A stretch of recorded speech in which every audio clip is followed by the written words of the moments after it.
What are you the 1% of? I figured I have to be in the top 1% of deaf guitar players worldwide. I heard completely fine for like 25 years and spent 19 years of that to practice guitar playing. Been legally deaf for 3 years now and still can play well. Muscle memory. I kinda want to start a band called Deaf Metal or something. You have to watch The Sound of Metal. It is a movie about a drummer who starts to lose his hearing. Actually a great movie on its own right, but you will get it more than most would.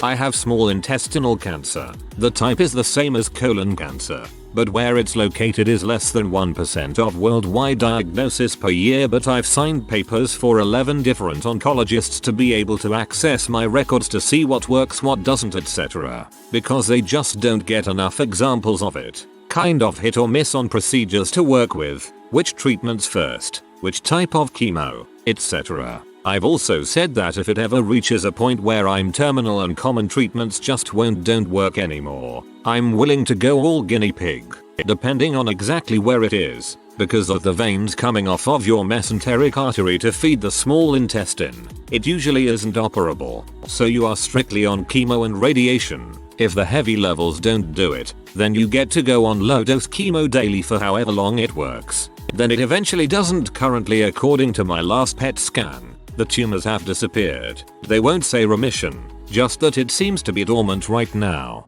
I'll take it. Thank you for wanting to go all guinea pig. I hope for your sake you don't get to do that anytime soon. Got my wisdom teeth pulled. One side grew back over a year from a fragment left. Dentist published an article about it and was so happy. I was not with another oral surgery. My mom had her wisdom teeth pulled out, and they all grew back again. Dentist never seen anything like it, lol.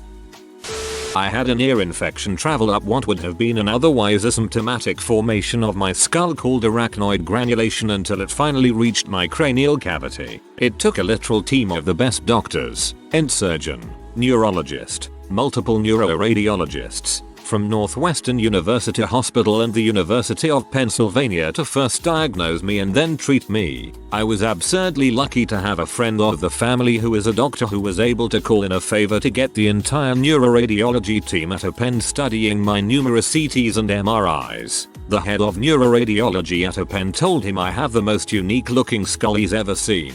Talk about damning with faint praise. When they finally had a diagnosis, my end pulled my skull CT scan up and said, "Do you see that white spot? That's fluid. That's infection. It shouldn't be there. You're very lucky you haven't contracted meningitis. This had been happening for 10 years, undiagnosed. And do you see this black space here? That's air. That should absolutely not be there. Do you ever fly?" I responded yes, all the time, for work, for concerts, regularly, once a month or more. "Well, you absolutely can't fly until this is fixed. Every time you've flown in the last 10 years and the cabin pressurized, that air could have expanded and shifted your brain off of midline and you'd have been dead immediately, without knowing anything." They removed an L-shaped infected portion of my skull about 2 inches x 6 inches and replaced it with a titanium mesh plate after sewing the tear in my ear canal shut. It resolved the problem and I haven't had any issues since. I can now fly. Edit. Because people are asking. The symptoms were fullness, pressure, and a feeling of fluid in my ears. It lasted years and several ents misdiagnosed me. Finally I asked one to put in a tube and it drained continuously for a month. The ent I was going to, not the one who diagnosed me, thought it was a cerebrospinal fluid leak and ordered me to have emergency surgery for a cerebrospinal fluid leak that didn't exist. He had taken a sample of fluid for testing but demanded I have what amounted to exploratory brain surgery for a condition that didn't exist. I was sitting on an operating bed as they were about to place pre-op antibiotics when I got a call from the aforementioned doctor friend of the family who said they don't know what the frick they are talking about. Leave now. I got so many crap looks from the team of surgeons that had been assembled to cut my brain open to fix a problem that didn't exist. 2 days later I got a phone call from my aunt saying the results of the fluid sample came back. It wasn't CSF. No apology. No explanation. No nothing. Alpha-gal allergy. I was bitten by a lone star tick and now I'm allergic to any kind of mammal meat. Most cases last between 6 to 8 months. Mine appears to be permanent after a decade. I can't even eat something that's been prepped cooked on the same surface as beef or pork in restaurants. Wait, staff isn't too fond of me, lol. My mom has this. She got it in the 1980s and her doctor insisted she was crazy because nobody's allergic to meat. When the alpha gal research hit a few years back, she felt so vindicated. My daughter was the first in Canada to have her cord blood harvested for stem cells. They were to be used for a bone marrow transplant for her brother. As a side note, my son was diagnosed with what was then called JCML, a child leukemia occurring in about 0.001% of all childhood leukemias. The survival rate I believe was in the 1 percentile range. This is fascinating. I hope everyone was okay. I can spin on my butt really fast, like probably around 20 full rotations in one go. I start standing up. Then I put my left hand on the ground and I throw my right leg towards my left. Finally I retract my legs and put my hands on my knees and I go spinning like a motherfucking Beyblade. I've been doing this since I was 3 or 4. Yo, I thought that said you spin your butt and I was horrified at the image of someone freaking helicopter twerking. Not that I've looked it up, but I've run over a fish in my car. Whenever I tell the story, no one has heard anything like it. I can swallow my tongue, or rather put my whole tongue in the hole to my nose, where the nose and mouth come together. Apparently my ear doctor said that none of her colleagues believed her when she said she had a patient that could do that, so I had to do it while she was filming, so she could prove them wrong. Hilarious to have my doctor shove her iPhone in my mouth. I think it's like 0.1 to 0.5% of women or something, but I have a double uterus, medically called a didelphys uterus. A septum separates my uterus, which kinda made them form into 2 separate ones, and the septum continues down into the vagina, so I also have a left and right side. Not fun to deal with, but I'm too scared to get the surgery for it. My daughter has this. She has something called OHVIRA syndrome, which means she is missing a kidney as well. I am in the 1% of musicians who actually made a living playing music. Notice I did not say a good living. Also didn't say good music. Mario and Sonic at the Olympic Games 2008 pole vault. When I was 8'11", I had the second highest score in the world. That has most likely changed. I was the world's fastest on Rainbow Road in Mario Kart Wii for like 3 days. Went to the optometrist recently and he said I have a uniquely shaped right cornea and said I was in the 1%. Did tests for a degenerative disease that I couldn't remember, but I'm in the clear. Some Latin sounding disease. Cornos blah blah. The doctor said most people generally have half a portion of astigmatism in their eyes. My right eye has 5 portions. Keratoconus. I have it. If it gets worse I'll need a corneal transplant. I am a pilot. In the USA about 0.01% of the population has a pilot's license. I am also an amputee, which in the USA is about 1% of the population. Not sure what percent of the populace are amputee pilots, but it's got to be pretty small. Not sure if it's the 1% or not, but no, it's very rare. Womb twisted itself back to front when I was pregnant. Fetus should really not have been viable, but she's now a very energetic and beautiful 20-month-old. They were going to induce me early because the twist, that we didn't know about at this point, was causing me so much pain. Thankfully a nurse felt something was strange with my cervix. Cervix ordered another scan. Cut to emergency C-section. Surgeon had no idea what he was looking at when he opened me up. Consultant called in. No one in the hospital had ever seen anything like it. They took photos. Every nurse said they wanted to see them. We were lucky. The consultant said that afterwards she had done some research and only found a handful of records, and the outcome of the surgery was not good. At least one of us shouldn't be here. If I had been induced I would have died in incredible pain, unable to deliver, and baby would have probably died from stress. We are now a case study and have changed the way that hospital responds to pain in pregnancy.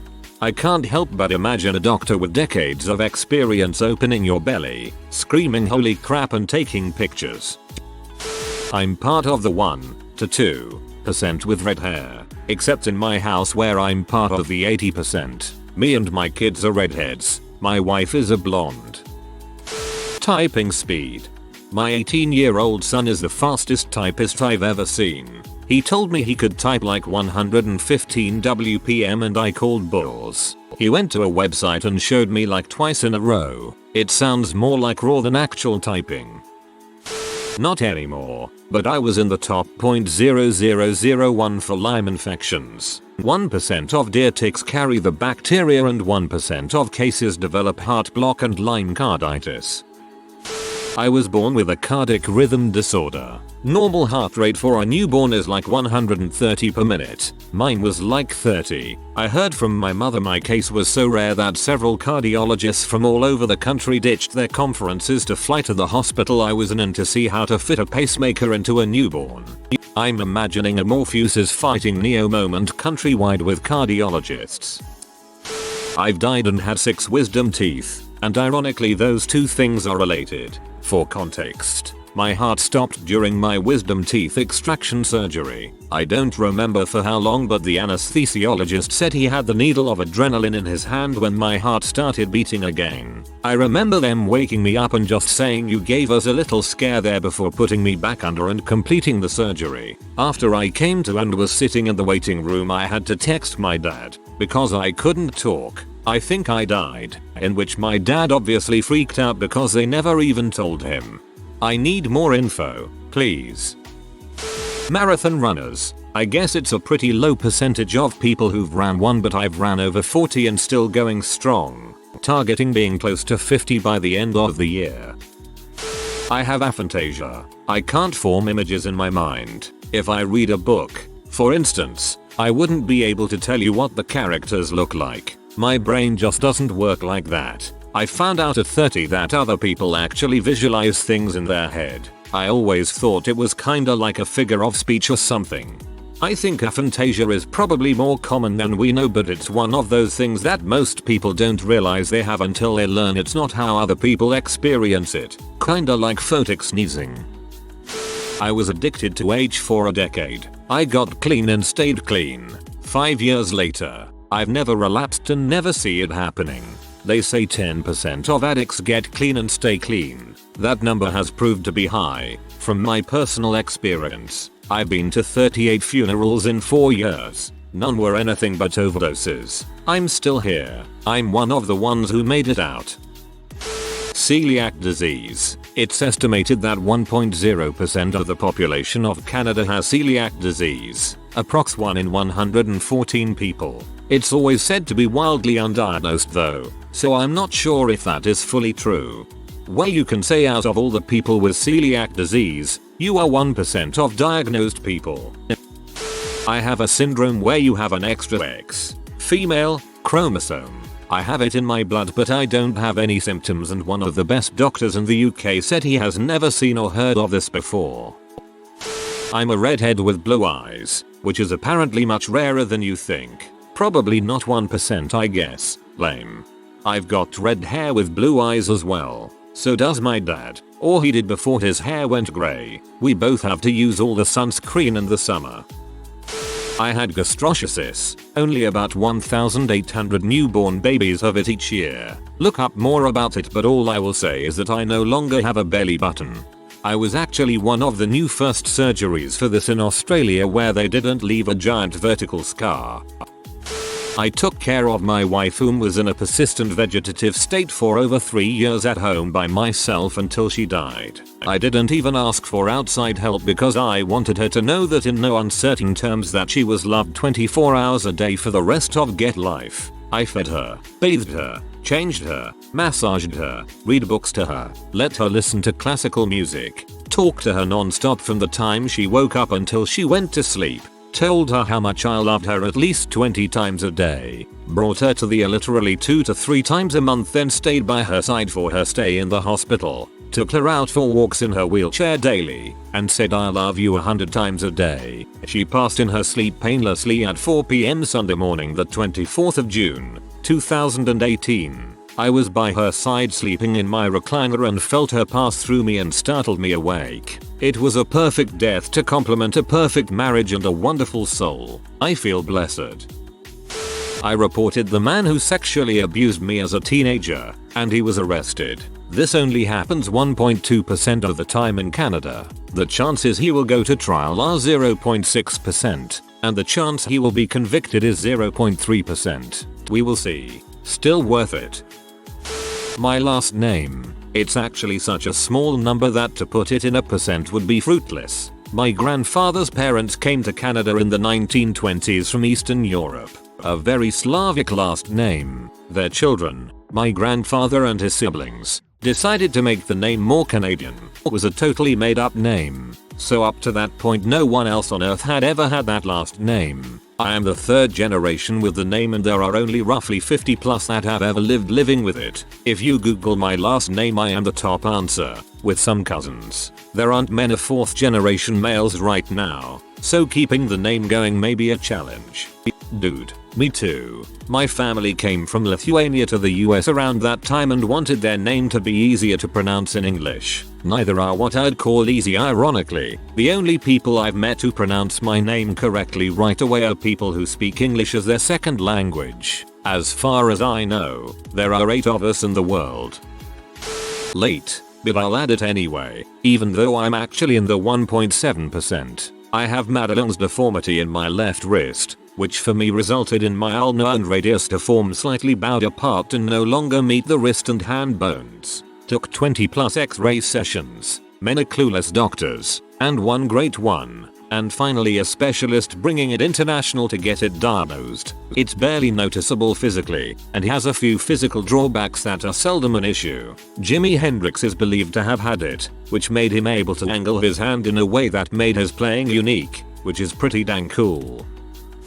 Pretty certain I'm in the top 1% of people who have accidentally sprayed themselves with bear mace 3 times. No, I haven't learned my lesson. You should do it a 4th time just to be sure.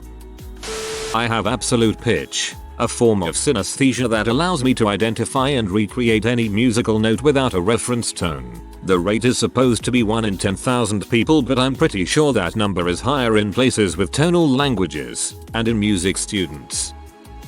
I own more Bitcoin than 99% of the world population. But then again you only have to own like $200 in Bitcoin to be in the top 1% of the world population, haha.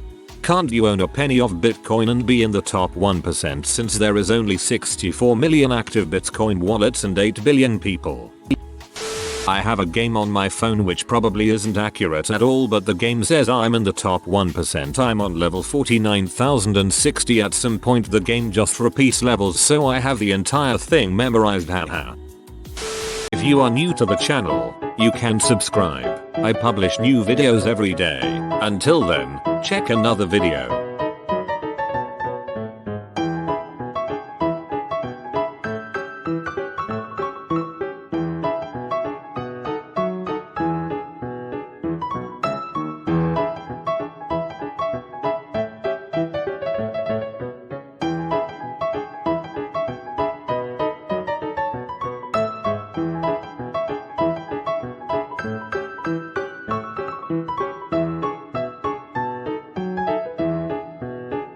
Bye for now.